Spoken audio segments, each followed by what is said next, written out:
It's June in the garden, and that means it's time to take a closer look at the perennials flowering right now.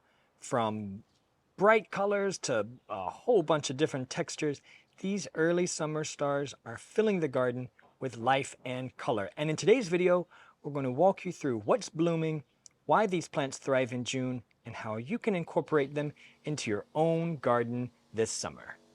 So here we have chinensis engblom, golden queen. I really love the flower is very nice, and the foliage as well is very special, and it flowers for quite a long time, June to July, and it gets around depending on where it sits in the soil. If it's full sun, here it's full sun, but can also be in half shade, but around 60 to 80 centimeters tall, a really nice perennial here, and gives a pop of color in the mix of the other perennials with its color. So look at this burst of color here in the middle of the flower bed. That's true. There's a mix here. The first one here, which really looks like snow, is the valerian, and as you can see, there's a bunch of butterflies around here. They really like this one. It's a magnet for insects, and it has a very long flowering time here from June all the way to September. What we do with this one, it likes the full sun, and actually also when first established, it's very drought tolerant. What we do, a great tip with this one, is we do some staking, either bamboo sticks or like some metal to keep it, otherwise it kind of will open up a bit, so it will keep its form here. Gets a really nice height here, around half a meter to up to over a meter high. This one is actually, I would say, 120, and it loves the full sun, and as I mentioned, the insects are going really crazy for it. We have a variety here, the white, and then further in the back you can see a more reddish color, and we also have one more in pinkish. So it's really doing well here, and you can easily collect seeds of it as well, so you can get a bunch more of it. And next to it is actually next to this other perennial here that's just also starting to bloom now, is the brændende kærlighed. Great combination here. It's actually more maybe further down here. We have one that's even more open down here, and it's a great combination to the valerian here. Very red color, gets the same height, also loves the full sun, and you can easily collect seeds of it. And that one actually doesn't need any staking, even though it's quite tall, and it's a great combination, the valerian next to the brændende kærlighed here. And the fun thing, in Danish, this is called burning love. That's true. Look at that. And as you can tell, we're not afraid of color, so we have those crazy pinks back there with the reds next to the whites. It all works. And it's great in the sun here, in the first morning sun. Really nice, and the insects just love them. So ridderspor flowers right now, and normally they get lower than me, but this year they really are doing really well. I think it's because of we had really wet temperature, wet periods, and then followed by really dry temperature. And so these delphiniums here are really tall. Love the baby blue. We have them in this blue color, we have them in white, we have black night, which is dark blue, almost black. Really pretty. You can get them in serbo color, so many different ones. So the height is really nice, around normally, typically around 120, 150 centimeters, but I'm 182 and they're taller than me. They really visited by the insects, and they have quite a long flowering time, actually, June to July normally. We had some already last month flowering. Really depends on where you live in the country. But they are really nice once they are established, really nice. You don't have to we don't do any watering, so they are really, I would say, almost drought tolerant, because they are in full sun to half shade, mainly full sun here, but they are doing really well in this area here. And we have them next to lupins, which are finishing. This is their second or third flowering. We've been really taking these guys back.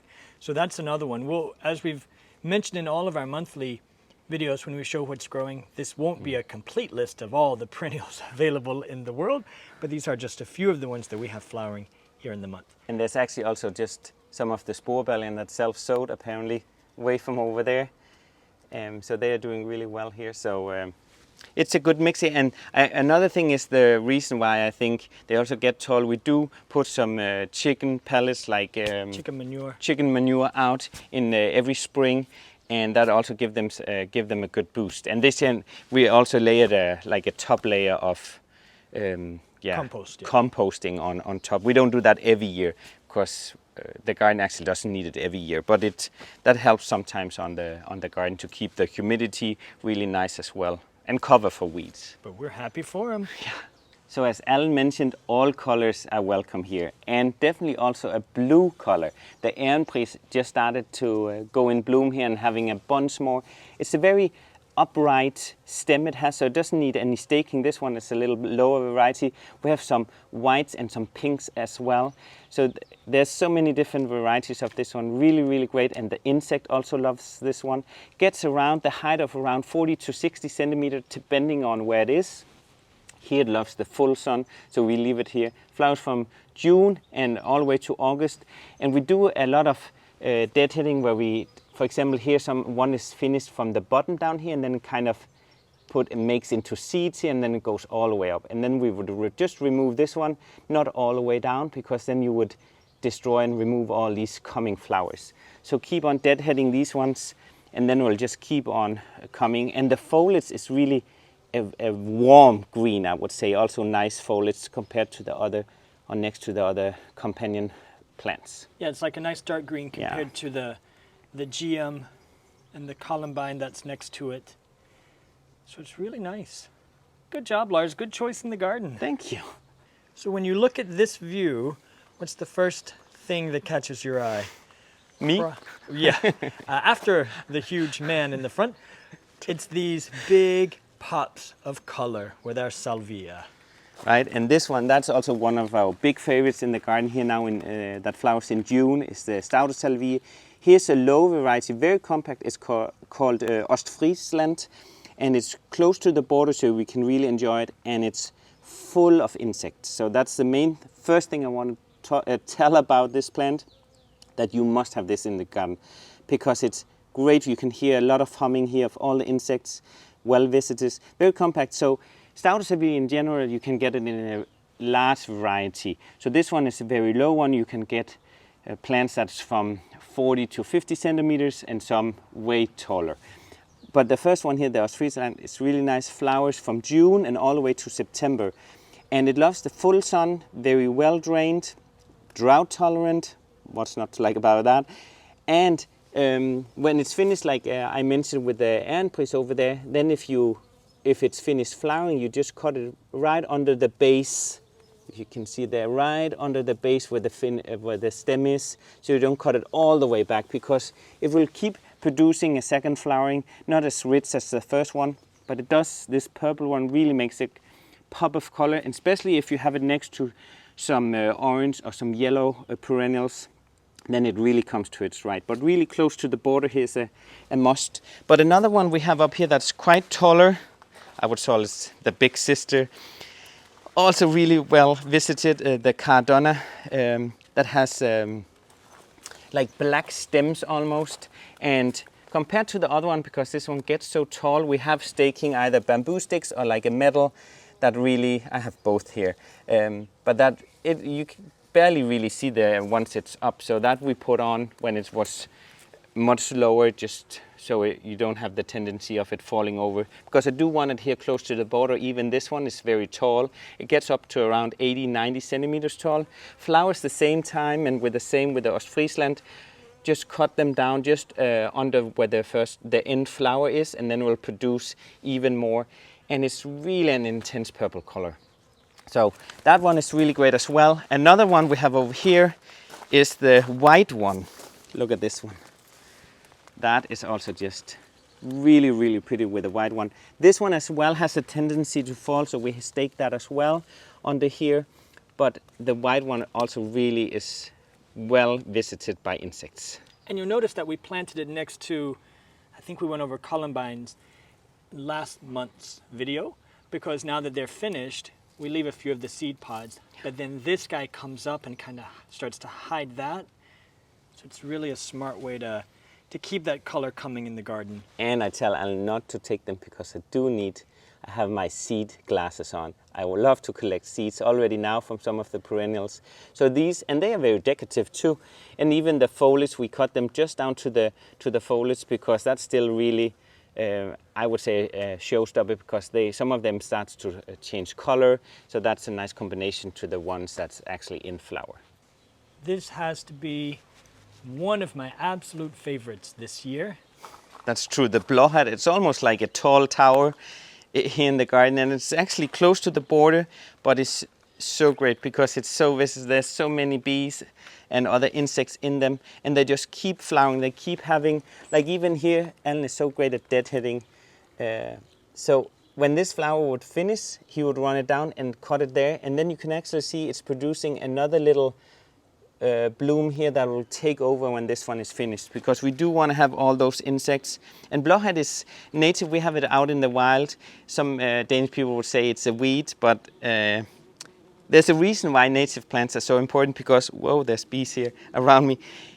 Exactly for the bees, because the bees really, they need all these native ones, and all the native ones are really drought tolerant. So this one also, because our climate is changing, getting more dry, not so much rain. So these ones are really thriving here in the garden. Full sun, gets a height around 80 to 90. I would say this one is more a bit taller, but I did a little bamboo sticks in here to keep it, because it has a tendency to fall a bit over, and you want to keep it really like in a clump, so it gets this tower of just really, really pretty flowers. Has a long flowering time from now, and if you do the deadheading, from June all the way to September, and it's really, really nice here on the corner, so we can really watch them all.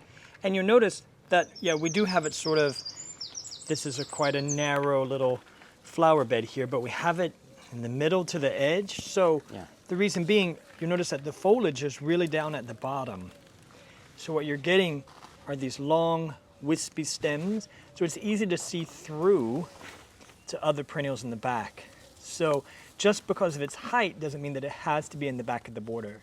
We have it here. We have it also, if I don't make you too dizzy, we have it also here. Here it's more in the middle of the border, if you can see right there. And then we have it in a few other places repeated throughout as well, because it's just absolutely incredible. And just like Lars says, the bees are going crazy. Super easy to deadhead. Sometimes when I'm in a hurry, like this one's finished, I can also just pop off the head, and then I'll come back later with the shears and get the rest of that stem.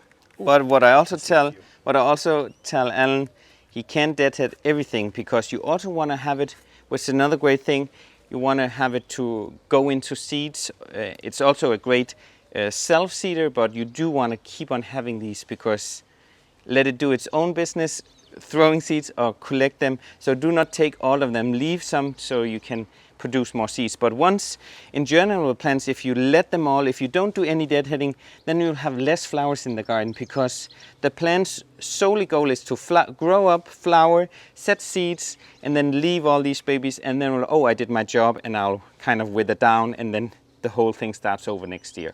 So have that in mind, like keep some, but deadhead, but keep some so you have some more babies. Exactly. And since we're speaking about deadhead, how do you know when to stop? When you stop seeing that it's making new flowers. So when I start looking around and I don't see any more of these, the new ones coming, then I would stop. And those would be the flowers that I leave and I let them go to seed. Does that make you feel better, Lars? Yes. So there is a plan. There's a method to There's my one madness. over here hiding. See, I can show you here. This one actually is finished flowering and will, it's not ripe yet. It will turn brown and open more up than it's. So don't collect it now when it's green. You have to have it, it's brown, some of it all black, almost pop up, and then it's ready to collect. Exactly. So, well, now you took that one, so that yes, won't but happen. there's some I haven't shown you over here, so don't go this way. Well, I have my afternoon routine. Okay. I'm on it. Here's another beautiful example of the one we just talked about. Not as many bees here because it's in the shade, but as soon as the sun hits, they're going to come. And now I believe Lars has climbed in the back of the... What are you deadheading back there? No, I was just trying to get to the Phlomis here, the yellow løvehale, like lion's tail in Danish. Really sculptures, one of also my favorites in the garden. Not everybody likes yellow, but it's a very subtle yellow. But it has those tiers almost here of flowers, and really well visited by insects. They love them. The bumblebees always go crazy in this one. And the Løvehal here is really great for if you have a lot of weeds. The leaves are really almost like elephant ears, really big. And this variety really spreads nicely. You can also collect seeds of it, but they are you need to sow them in the winter, and then I do it in the greenhouse out here because it needs a changing temperature to germinate. But otherwise, just let it. You can easily move some away too. Likes the from full sun to half shade, and gets around 60 to 90 centimeters tall, depending on how your soil is. Here's quite rich soil and okay drained, and these ones we actually leave. Now they flower here from June to August, and then these ones we do not cut down because it's a really great winter display. They don't fall, all these ones, and then they all turn brown, and with snow or frost on, really, really pretty. And you're actually next to another variety, a pink variety over there, not as fast growing as the yellow one, but also really, really pretty. This gets the same height and flowers at the same time, but not so known in many Danish gardens, but it's really a pretty variety as well. And you guys have this in the cemetery garden. That's true, in a much bigger area. But it gets kind of tall and sometimes has a tendency not to be so strong in the stem. Like you can really see this is nice and sturdy. Yeah, those are quite compared sturdy. to the other ones. They can fall. Now I'm actually standing right next to another one I wanted to wait to talk about. But it's the Digitalis. It's a biennial, so it will the first year it will do the foliage, and then the second year will come with this tower here, and yeah, the same height, 182 here. Really loves can be in sun and also over more in the shady areas in your garden. But these we just let like it's finished flowering down here, and then it sets, I think, like a gazillion seeds here that you can either let it self-sow or you sprinkle in areas you want. Also sow some now here when all the seed pods are brown. You can collect them. They need light to germinate, so just on top of soil. Also I do in pots, and then later I transplant. I always want to have those. Some out here in the back, some come. We even have some in terracotta pots up there. So who knows who the mom is, but they have like flown far, far away. But it's great. You can really easily recognize it on the foliage, and then you can move them to another place. And the insects are really crazy and makes the best sound here. So these ones, if you have small kids, I recommend you have them in the back, or when because it's actually a lot of perennials are poisonous in one or another way. So do have them in the back, or totally wait to have them if you have tiny kids. So you don't want them to get sick. But the bees really love them. So we do have them here in the garden, and they are pretty. Speaking about deadheading, these foxgloves you don't deadhead at all, because if you do, they don't come again with another flowering. So that's the flower that you get, yeah. And you don't take those off. And then right in front of you, Lars, is a perfect example, the blow hat there that you have. Yeah. You can see there's not as many flowers. This is the one that we just showed up at the front. That's true. The native to Denmark with all the bees, the beautiful blue flowers. This one, because of where it is, I don't get to it. You can't get to it. But it's a perfect example of look what happens when you don't deadhead. Yeah. It wanted to go to seed. Can you push one of those a little bit closer to me? The seeds? Yeah. So all of those are finished, and they're all ready to make seeds once they dry. Yeah. Only 2-3 flowers are left. So this one is mine. So if you need any incentive for deadheading, there it is. Yeah. There's a perfect example. You're going to try to sneak back over here, Lars? I'll try my best. All right. So we already mentioned we have the Sweet Williams here. We actually have one it has almost black foliage, and that's definitely one I need to collect seeds of because the area here is very small. I have it now. I do cut it back. That's the trick, because these ones actually biennial or short-lived perennial. So after the finished flowering, I quickly collect the seeds, and then I cut it back, and then it tricks the plant to come again. But here it's really, it's called studenternelige in Danish, and it's really such a grandmother plant. Every time I see this, my two grandmothers, they are 92 and they are still alive, but they always have this and still have it in the garden. So great memory of my grandmothers, so I must have in the garden. And I like the foliage too, and the stems actually just very upright, very easy to collect seeds of. And then a tip is what I do, I sow them right away, and then because a lot of perennials, they flower the second year. So the first year they do the foliage, and then the second year they will come with a stunning flower here. They like the full sun, gets around 50 centimeters, 40 to 50 centimeters, so they are close here to the border. And it's actually, we have another variety over here, is in a very pretty pink color, and which is still coming here, not quite opened yet. Oh, I'm stuck here. There we go. We're stuck in the Salvia. Yeah, but here there's a pink variety also, and it looks almost like furry, because it's also called a børstenellige, like a brush Sweet Williams, and before it opens, it's kind of hairy, and then it gets all these really pretty. So I do collect seeds of them because it's just a must-have in the garden. And they're right next to this one actually. Also another yellow is really nice in the garden and very great for combination with other perennials. But here's a løvfod that has this lime yellow color, gets around 50 to 60 centimeters tall, can be in sun to over more in the shady area. So this one is really nice ground cover, so it's close to the border. Spreads after a season. I tend to take my spade, just cut off a big area, and then you can either give it away or just move it in other sections in the garden, because it's really nice. Even when it's finished flowering, the foliage is kind of hairy and also pretty with raindrops on it. So this one we will cut back when it's finished flowering, and then the foliage is still really, really nice. So here's another one of I have many favorites, but Torskemund is really, really nice. First of all, the foliage looks, when they come up, a little bit like Christmas tree, I would say. And then afterwards, these flowers come out. I also have them in more purple color, and they are really great for the insects. And another great thing is they are great at self-sowing everywhere in the garden. But then in the beginning, you can see when those little Christmas trees come up that it's a Torskemund there. And this one flowers from now and then all the way to September.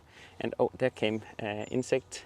Perfect timing. We rehearsed that. Around 70 to 80 centimeters tall, like well-drained soil and full sun. And we have them more in the flower bed, but I actually don't mind it out here closer. We can really enjoy it along the borders as well, even though you might think, oh, it's a bit tall, why is it here? But it's kind of small in the beginning before it flowers, so I don't mind it here. And you can still kind of see through the flower stem, so it's really nice. And another one just right behind me here, like almost speaking to me, also full of insects, is the Astrantia here, the Styana scam. And we have them here in a patch of actually two tones, like more whitish, on light pink too actually, and then more a very dark color. And Styana scam is also great in bouquets, self-seeds very easily. We have them out in the path. Sometimes I have to take them away. And it flowers also from June to August, and it is from sun to half shade, and around 60-70 centimeters tall. And so it's close to the border here too, so we can really enjoy them because they are really pretty. And not only the flower, I also like the foliage. Really kind of special, I think. Very. It has a nice shape to it. And this is also one. A lot of people have asked what kind of, because we don't really cut flowers. We don't really work with that at all. They're wonderful, fabulous gardeners here, like Crane in his garden that works with cut flowers and things. But this is one that when we do bring flowers inside, we bring inside because they're so. Can I get closer? Because even they're just magical. Because even yesterday we had some people over, and then we kind of just put random flowers in, and this one is always one that goes in the bouquet because it's just amazing to cut your own flowers that you can get from the garden. Here's one of the newer geraniums we have in the garden. Absolutely beautiful. It's really nice. It's actually a engstokkenæb, and what I like about it first, if you look away from the flower, is like the dark foliage here. We actually had the mother plant in the other area, but then I collected seeds of it and planted a little one, and it was so tiny, and all of a sudden it really blossomed this year. So I think the reason why the mother plant didn't come, maybe it got overtaken by some other perennials, because we do plant very closely. And that's the reason why I didn't, because it's kind of slow to get. Some of the geraniums are kind of slow to start, and then they boom, just go crazy. But also the color is just really, really pretty, and it produces so many flowers. So it's really nice here, very upright compared to some of there's so many geraniums. We also have so many other varieties kind of like grow more out. We have some that's native, so that we kind of have to keep back a little bit during the season, because it tend to overkill and just like cover some of the other ones. So Alan is sometimes a bit annoyed with the geraniums. We have like a Hollywood further down that takes over a little bit if we're not careful. But this one is really nice. Loves sun to half shade, and around 50 centimeters tall out here to the border. Really, really pretty. And flowers also for a good 2 months on, and we do keep an eye for when they actually, here I can show how then later on the seeds will be in here, turn more brown, and if I don't collect them, it also throws some seeds around in the garden. But then you can actually, in here, I'll try and take one out here, you can actually see them. I think there's around 4 seeds in. Yeah, there we go, there they are. Then there's actually, now they're totally connected, but then they will turn more brown and easily pop out, so they almost have like a stick at the end. But that's the seed up there, so that one I can just toss in there. There we go. And if we turn around, then over here, really 2 nice ones. And one I have is because I do love dark foliage. If you don't have it at home, I would say go out this season and try and have some dark foliage, because it'll do so much, not only because it'll such a showstopper before it goes in flower, and then also even in the flower. And this is kind of a, not very known, it's called fingerbølrørblomst. Very fancy name.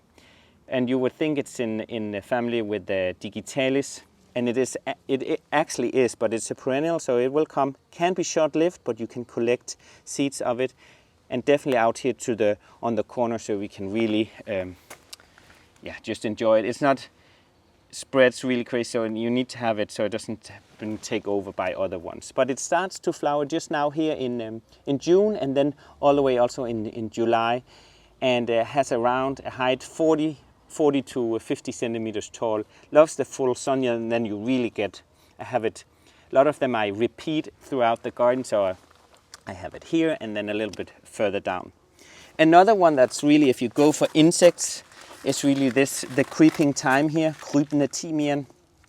Loves the full sun and very, very low, close to the border here. Great for ground cover. 5 to 10 centimeters tall, which is not very tall.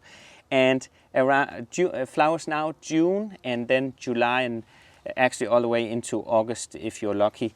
And likes really well-drained soil, and it's just like kind of runs, and then it has spreads really. You can easily take this up and then transplant it somewhere else, because it gets new roots, like kind of runners under the ground, and then it spreads like almost like a little carpet. And the bees and other insects really, really like it. So it's really pretty here. This is one we also have outside in front of the house. Yes. Because out there we live on just a regular old street. Yeah. We removed some of the pavers thanks to the municipality, and planted a bunch of this. All the neighbors did as well. Yeah. So there's quite a lot of it out front, but that's really poor soil. It's just sand, doesn't get much water, and it does really, really well. Actually, one we totally forgot to talk about was over here. Blæresmelle, native to Denmark. You will see it also out in the wild. Really, really nice here. It's gone pretty tall this year, but I blame it on the compost we put on. It actually likes very poor soil, very sandy, well-drained, full sun, and very, very drought tolerant. Gets normally around a height between 30 to 60. This one is definitely, I would say, 90 or more. Really, really tall, but it gets these really nice flowers here, and also great in bouquets. And you can, in general, the native plants you can collect. It's easy to collect seeds of it. I actually have one here that's finished flowering, And you can see if you open the finished flower, it gets like a kind of a ball, will turn brown, and then it will also throw seeds in the gravel here, but then we will remove them because, yeah, we want more of it, but it really, one of these has You like want it in certain places, yes, let's that's be honest. true. But look at the flower, it's really pretty, like, almost looks like a little lady going on a picnic or something. But the name in both, well, the common name in English is bladder campion, or Yeah. the class, whatever you call it name, the name, yeah. bladder campion. So it looks like a little lady in a dress or a bladder exploding. Oh, So wow. I don't know which one you want to go with. Maybe mine. So that's just a very small list of all the things that are flowering here in June. We still have a lot that's left over from May, and then some early ones that are usually in July. So this year's been a tricky year, but we tried to just show some of the ones that are pretty consistent with June every year here in the garden. I love you say that it's a small list. I would say it's a very long list. But you know what I mean? Like, we didn't Yeah. cover lavender, the lupins, all the things that Yeah, that's true. that are here, but we wanted to show a few of the ones that you can really rely on, and maybe ones that you don't automatically think of, Yeah. like lavender, for Yeah. example. So, but anyway, please let us know in the comments what's flowering in your garden this time of year. We really do love that, and we love to make a really long wish list. I don't know where we're going to put it. Every time somebody tells us a great new plant, I say, on the list. I have no idea where we're going to put it, but maybe one day we'll just remove the patio and build a bigger garden. That's true. Who knows? So thank you so much for watching. Moin.